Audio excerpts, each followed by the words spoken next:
Hello friends, അപ്പോൾ ഇതാ സദ്യ special സാമ്പാറാണേ. അപ്പോൾ ഇതും അമ്മേൻ്റെ റെസിപ്പി ആട്ടോ. അപ്പോൾ ഇതെങ്ങനെ ഉണ്ടാക്കിയത് നമുക്ക് നോക്കാം. എല്ലാവരുടെയും ഫേവറേറ്റ് കറിയാണല്ലോ സാമ്പാർ. സാമ്പാർ എന്ന് പറഞ്ഞാൽ എല്ലാവർക്കും ഒരു എന്താ പറയുക, അത്രയ്ക്ക് ഇഷ്ടമാണ്. അപ്പോൾ നമുക്ക് നോക്കാം ഇതെങ്ങനെയാക്കാം. അപ്പോൾ ഞാൻ ഇത്രയും പരിപ്പാണ് എടുത്തിരിക്കുന്നത്. ഇതൊരു 50 ഗ്രാം പരിപ്പുണ്ട്. അത് വെള്ളത്തിലിട്ട് വെച്ചപ്പോൾ ഒന്ന് കുതിർന്ന് വന്നാണ്, അതാണ് ഇത്ര തോന്നിക്കുന്നത്. അതിലേക്ക് ഈ ഒരു കഷ്ണം വലുപ്പമുള്ള കായം ഇട്ട് കൊടുത്തിട്ടുണ്ട് കേട്ടോ. അപ്പൊ കായം ഈ സാമ്പാറിലെ ഒരു മെയിൻ ഇൻഗ്രീഡിയൻ്റ് ആണ്. അപ്പൊ കായം ഇല്ലാതെ സാമ്പാർ വെച്ച ഒരു ടേസ്റ്റ് ഉണ്ടാവില്ല കേട്ടോ. അപ്പൊ അതിലേക്ക് കുറച്ച് ഉപ്പ് ആഡ് ചെയ്ത് കൊടുത്തിട്ടുണ്ട്. ഇതൊന്ന് നമുക്ക് വിസിലടിച്ചെടുക്കാം കേട്ടോ. അപ്പൊ ആ നേരം നമുക്ക് നമ്മുടെ സാമ്പാറിന് വേണ്ട കഷ്ണങ്ങളൊക്കെ റെഡിയാക്കി എടുക്കാം കേട്ടോ. അപ്പൊ നമുക്ക് സാമ്പാറിലേക്ക് ഏത് കഷ്ണങ്ങൾ വേണമെങ്കിലും ഇടാം കേട്ടോ. അതാണ് സാമ്പാറിന്റെ പ്രത്യേകത. എല്ലാ കഷ്ണങ്ങളും നമുക്ക്, എല്ലാ പച്ചക്കറികളും നമുക്ക് നമ്മുടെ സാമ്പാറിലേക്ക് ഇട്ട് കൊടുക്കാം. അപ്പൊ ഇത്രയും സാധനങ്ങളാണ് ഞാൻ ആഡ് ചെയ്ത് കൊടുക്കുന്നത് കേട്ടോ. അപ്പൊ അതവിടെ വെച്ചു. ഇനി നമുക്ക് നാളികേരം വറുത്തെടുക്കാം. അതിന് വേണ്ടിയിട്ട് 1 ടീസ്പൂൺ ഉലുവ അത് ഇട്ട് കൊടുത്തിട്ടുണ്ട്. അതേപോലെ 1 ടീസ്പൂൺ കടലപ്പരിപ്പ്, ഇനി അതുപോലെ തന്നെ 1 ടീസ്പൂൺ ഉഴുന്ന് പരിപ്പ്, അതുപോലെ 1 ടീസ്പൂൺ നമ്മുടെ തുവരപ്പരിപ്പ്, നമ്മളെ സാമ്പാർ പരിപ്പില്ലേ, അത് ഞാൻ ആഡ് ചെയ്ത് കൊടുക്കുന്നുണ്ട്. അപ്പൊ ഇതെല്ലാം കൂടെ നമുക്കൊന്ന് ചെറിയൊരു ബ്രൗൺ ഷെയ്ഡിലേക്ക് മാറ്റിയെടുക്കാം കേട്ടോ. എന്നിട്ട് ഇതിലേക്ക് നമുക്ക് വേണ്ട നാളികേരം ഇട്ട് കൊടുക്കാം. അപ്പൊ ഞാൻ എൻ്റെ കറിയിലേക്ക് ഇപ്പോൾ ഒരു 1/2 കപ്പ് നാളികേരമാണ് ആഡ് ചെയ്ത് കൊടുക്കുന്നത്. ഈ ഒരു സാമ്പാറിലേക്ക് ആക്ച്വലി നമുക്ക് ഒരുപാട് നാളികേരത്തിന്റെ ആവശ്യമില്ല കേട്ടോ. നമുക്ക് കുറച്ച് നാളികേരം മതി. കാരണം എന്താന്ന് വെച്ചാൽ ഇത്രയും പരിപ്പുകളൊക്കെ ഇട്ട കാരണം സാമ്പാറിന് നല്ല കട്ടി ഉണ്ടാവും കേട്ടോ. അത് കാരണം നമുക്ക് നാളികേരം കുറച്ച് അരച്ചാൽ മതി, ഒരുപാട് ഇട്ടിട്ട് അരയ്ക്കേണ്ട ആവശ്യമില്ല കേട്ടോ. അപ്പൊ ഞാനിതിലേക്ക് ഒരു 1/2 കപ്പ് നാളികേരം ആഡ് ചെയ്ത് കൊടുക്കുകയാണ്. എന്നിട്ട് ഇതെല്ലാം നമുക്ക് നല്ല ബ്രൗൺ കളർ ആക്കി എടുക്കണം. അപ്പൊ അതാണ് ഇനി വലിയൊരു ടാസ്ക്. ഇത് കുറച്ചധികം സമയം എടുക്കും നമുക്ക് ഈ നാളികേരം ഒന്ന് വറുത്തെടുക്കാൻ. അപ്പൊ ഈ നാളികേരത്തിനെ ഞാൻ നല്ല പോലെ ബ്രൗൺ ഷെയ്ഡ് ആക്കി എടുക്കുന്നുണ്ട്. അപ്പൊ അത് നമുക്ക് കാണാം. അതുപോലെ എൻ്റെ ചാനൽ ആരും സബ്സ്ക്രൈബ് ചെയ്തിട്ടില്ലെങ്കിൽ എല്ലാവരും ഒന്ന് സബ്സ്ക്രൈബ് ചെയ്യണേ. അതുപോലെ ആ ബെൽ ബട്ടൺ ഒന്ന് അമർത്തണം കേട്ടോ. ഈ നാളികേരം വറുക്കുന്നതിലേക്ക് ഞാൻ 1-2 സാധനങ്ങൾ ആഡ് ചെയ്യുന്നുണ്ട് കേട്ടോ. അതെന്താന്ന് വെച്ചാൽ ചെറിയുള്ളി, ഒരു 5 ചെറിയുള്ളി ഞാൻ ആഡ് ചെയ്യുന്നുണ്ട്. അതുപോലെ ഒരു 2 തണ്ട് കറിവേപ്പില, അതുപോലെ കുറച്ച് വെളുത്തുള്ളി. വെളുത്തുള്ളി ഓപ്ഷണൽ ആണ്, എല്ലാവർക്കും ഒന്നും വെളുത്തുള്ളിൻ്റെ ടേസ്റ്റ് ഇഷ്ടപ്പെടില്ല. പക്ഷെ ഇത് വെളുത്തുള്ളി ആഡ് ചെയ്യുന്നതുകൊണ്ട് നമുക്ക് അതിന്റെ ടേസ്റ്റ് ഒന്നും അറിയുന്നില്ല കേട്ടോ. അത് വേറൊരു കാര്യം. പിന്നെ നമുക്ക് ഗ്യാസിന്റെ പ്രശ്നമുള്ളവർക്ക് ഈ അതൊക്കെ വേഗം ഒഴിവായി കിട്ടാൻ നല്ലതാണ്. ഈ പരിപ്പ് കഴിക്കുമ്പോൾ ഒരുപാട് പ്രശ്നമുള്ളവരുണ്ട്. അപ്പോൾ ആ ബുദ്ധിമുട്ട് നമുക്ക് ഒഴിവായി കിട്ടും. അപ്പോൾ ഞാൻ ഇനി ഇതിലേക്ക് പൊടികൾ ആഡ് ചെയ്യും. ആയില്ല, ഇതൊന്ന് നല്ല പോലെ ബ്രൗൺ കളർ ആവണം. ആ സമയത്ത് ഞാൻ പൊടികൾ ആഡ് ചെയ്ത് കൊടുക്കുന്നുണ്ട്. അപ്പോൾ നമുക്ക് ബ്രൗൺ കളർ ആക്കിയെടുക്കാം ഇത്.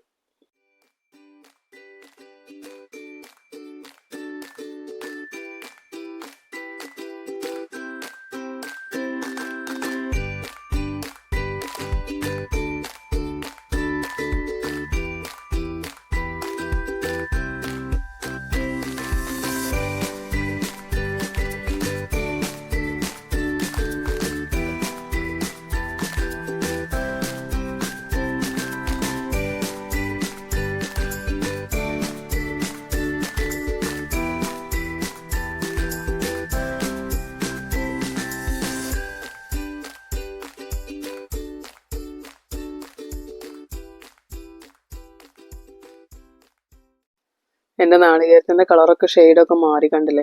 അപ്പോൾ നല്ല പോലെ ബ്രൗൺ കളർ ആയിട്ടുണ്ട്. അപ്പം ഞാൻ ഇതിലേക്ക് ഇനി പൊടികൾ ആഡ് ചെയ്ത് കൊടുക്കുകയാണ്.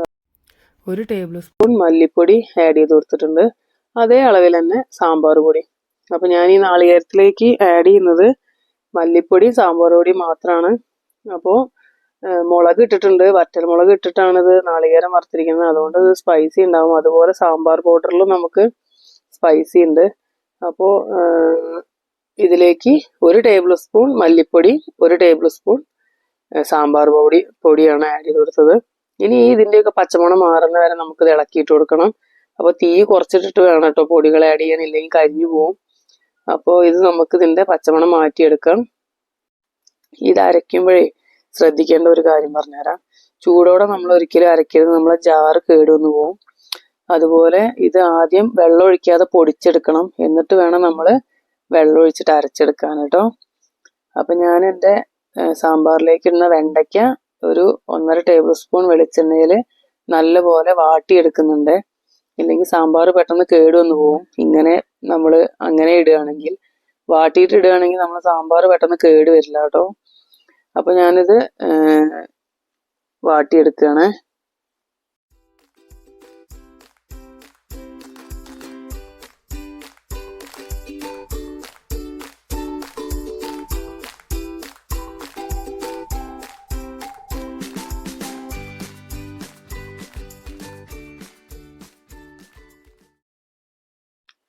അപ്പോൾ എൻ്റെ വെണ്ടയ്ക്ക റെഡി ആയിട്ടുണ്ട്. ഞാൻ ഇനി കുക്കറൊന്ന് തുറന്നു നോക്കട്ടെ. പരിപ്പൊക്കെ നല്ലപോലെ വെന്തിട്ടുണ്ടാവും. അപ്പോൾ ഇതാ പരിപ്പൊക്കെ നല്ലപോലെ വെന്തിട്ടുണ്ട്. ഇനി ഇതിലേക്ക് അരിഞ്ഞു വെച്ച കഷ്ണങ്ങളെല്ലാം കൂടെ ഇട്ടിട്ട് നമുക്ക് കുറച്ച് മഞ്ഞൾപ്പൊടി ഇട്ടിട്ട് വേവിച്ചെടുക്കാം.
സാമ്പാറിലെ ചെറിയുള്ളി ഇട്ടാലേ നല്ല ടേസ്റ്റ് ആട്ടോ.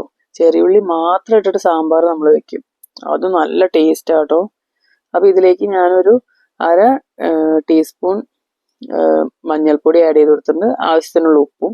ഇത് നമുക്ക് ഒരൊറ്റ വിസിലടിച്ചിട്ട് നമുക്ക് എടുക്കാം. അപ്പോൾ ഞാൻ നാളികേരം അരച്ച് വെക്കട്ടെ ആ നേരം കൊണ്ട്. പിന്നെ അതുപോലെ ഞാനെടുത്ത പുളി ഇത്രയാണ്. അപ്പോൾ ഇത് കുരുള്ള പുളിയാണ്, അതുകൊണ്ടാണ് ഒരുപാട് തോന്നിക്കുന്നത്. അപ്പോൾ ഇത് ഞാൻ ചൂടുവെള്ളത്തിലാണ് ഇട്ട് വയ്ക്കുന്നത്. അപ്പോൾ ഇതൊരു 5 മിനിറ്റ് 10 മിനിറ്റ് കഴിഞ്ഞിട്ട് നമുക്ക് പുളി പിഴിഞ്ഞെടുക്കാം. ഇനി നമുക്ക് നമ്മുടെ നാളികേരം എന്താ അരച്ച് വെച്ചത് നല്ല അടിപൊളിയായിട്ട് അരച്ച് വെച്ചിട്ടുണ്ട് കേട്ടോ.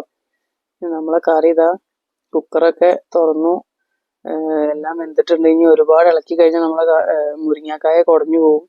അപ്പോൾ അതിലേക്ക് ഞാൻ വെണ്ടയ്ക്ക ആഡ് ചെയ്ത് കൊടുത്തിട്ടുണ്ട്. ഇനി ഇത് നമുക്ക് നല്ലപോലെ തിളപ്പിച്ചെടുക്കണം. ഇതിലേക്ക് ഞാൻ പുളി വെള്ളത്തിലിട്ട് വെച്ചിരുന്നല്ലോ, അപ്പോൾ അത് പിഴിഞ്ഞിട്ട് ഒഴിച്ചു കൊടുക്കുന്നുണ്ട് കേട്ടോ. എന്നിട്ട് നമുക്കിത് നല്ലപോലെ തിളപ്പിക്കാം. അതൊന്ന് നല്ലപോലെ തിളയ്ക്കുമ്പോൾ നമുക്ക് അരച്ച് വെച്ച നാളികേരം ഇതിലേക്ക് ആഡ് ചെയ്ത് കൊടുക്കാം. നാളികേരം ഒഴിച്ചതിന് ശേഷം കറി നല്ലപോലെ വെട്ടി തിളയ്ക്കണേ. പെട്ടെന്ന് തന്നെ ഓഫാക്കരുത്. തിളയ്ക്കുമ്പോൾ ഒരു 5-10 മിനിറ്റ് നമ്മൾ കറി തിളപ്പിച്ചെടുക്കണം, എന്നാലേ നമ്മുടെ സാമ്പാറിന് നല്ല ടേസ്റ്റ് ഉണ്ടാവുള്ളൂ കേട്ടോ. അപ്പോൾ അത് നമുക്ക് ചെയ്യാം.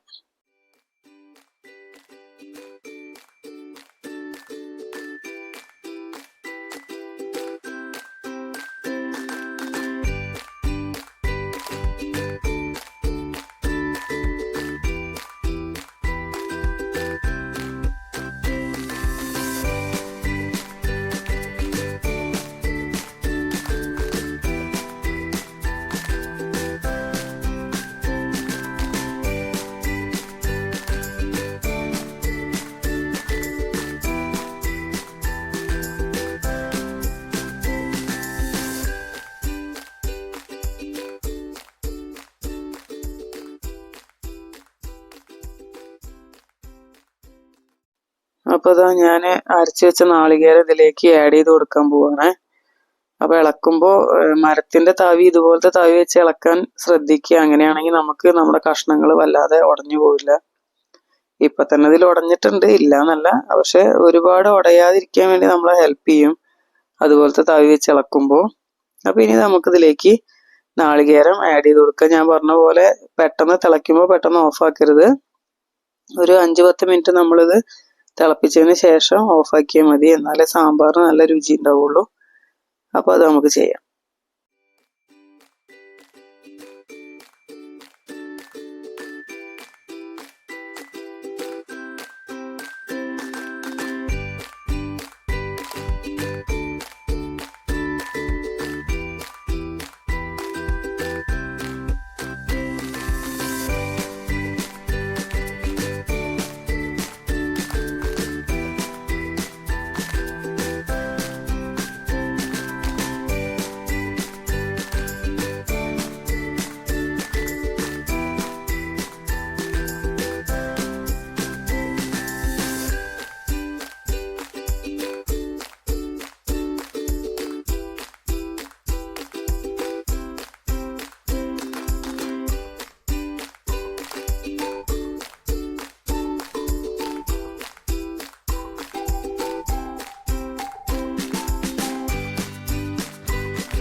അപ്പോൾ എൻ്റെ സാമ്പാർ ഇതാ തിളയ്ക്കാൻ റെഡി ആയിട്ട് നിൽക്കുകയാണ്.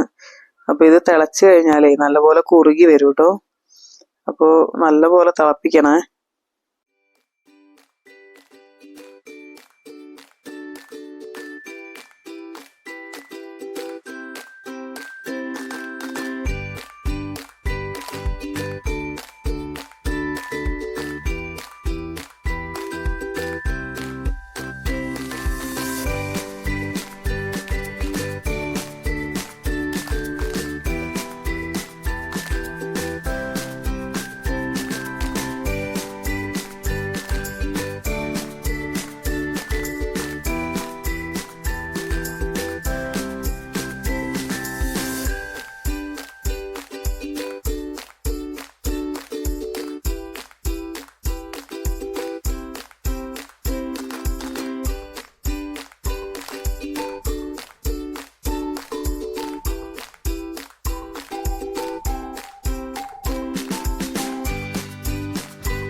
ഇതാ എൻ്റെ സാമ്പാർ നല്ലപോലെ വെട്ടി തിളയ്ക്കുന്നുണ്ട്.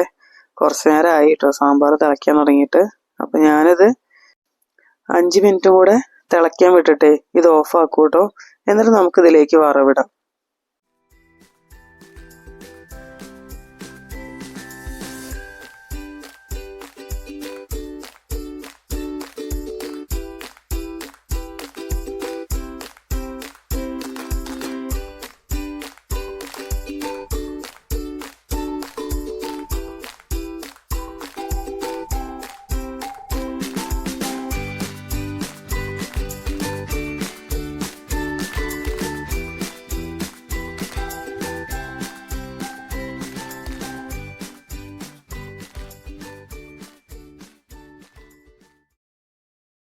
അപ്പോൾ നമ്മുടെ സാമ്പാറിലേക്ക് വറവിടാൻ ഞാൻ 2 ടേബിൾ സ്പൂൺ വെളിച്ചെണ്ണ ഉപയോഗിച്ചിട്ടുണ്ട് കേട്ടോ. അപ്പോൾ വെളിച്ചെണ്ണയിലേക്ക് ഇനി ഒരു 1.5 ടീസ്പൂൺ കടുകും ആവശ്യത്തിന് വറ്റൽമുളകും കറിവേപ്പില ഇട്ട് കൊടുക്കുക. എന്നിട്ട് നമുക്ക് നമ്മുടെ സാമ്പാറിലേക്ക് ഒഴിച്ചു കൊടുക്കാം കേട്ടോ.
അപ്പോൾ അതാ നമ്മുടെ സദ്യയിലെ സാമ്പാർ റെഡി ആയിട്ടുണ്ട്.